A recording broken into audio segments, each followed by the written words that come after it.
Let's get straight to the topic. Tirahin na natin to. Naturalized big man Ange Kwame. Posible bang maglaro ng local sa ating Gilas, Pilipinas? Ma-share ko lamang po yung post na to sa isang group. Patungkol po ito sa ating Gilas, Pilipinas. In particular, kay Ange Kwame o Angelo Kwame. Bagamat may mga komentong fake news, pero as far as Gilas, Pilipinas is concerned, ganun din tayo mga fans.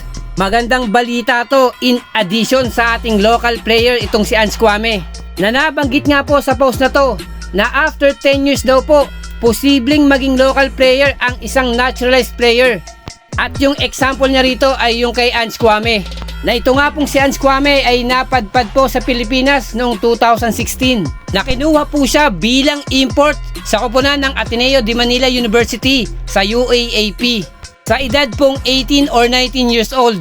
At doon na nga po nagsimulang maglaro itong si Ange Kwame sa Ateneo de Manila sa mahabang season and some international league at ganon din sa mga local teams dito sa PBA. Na ibig lang pong sabihin, by the year of 2026, 10 years na dito sa Pilipinas si Ange Kwame as a residence. Possible pong maging exemption to in terms of FIBA ruling. Kasi po nabanggit sa post na to, pag may 10 years ka ng residence ng isang bansa, posible ka nang maglaro as a local player. Na para bang kahalintulad ng discarding ginawa nila kay Greg Slaughter na walang Philippine passport after 16 years old pero naging residence ng Pilipinas sa mahabang taon, nakapaglaro sa college at ganun din sa professional league na PBA. Pero ang malamang pagdidiinan dito ng SBP if ipupush nila to ay yung 10 years residency at yung pagiging naturalized Filipino ni Ange Kwame. Although may pagkakaiba po, it makes sense, di ba? Posibleng ito talaga ang isa sa mga plano ng SBP at ni Coach Tab Baldwin na kaya ganun na lamang po si Ange Kwame magstay sa Pilipinas. Kasi kung gugustuhin niyang maglaro sa kanilang national team na Ivory Coast, 100% na pwede naman.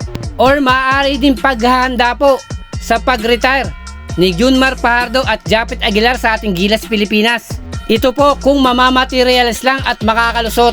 Panigurado yung frontcourt natin by 2026 ay hindi na po magkukulang.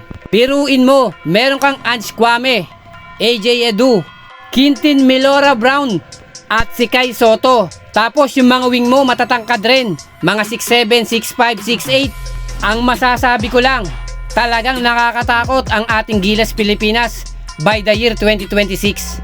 Na mahaba pa ang magiging karera ng mga batang to sa Gilas. Na ito marahil yung isa sa mga plano ng SBP at ng ating Gilas, Pilipinas.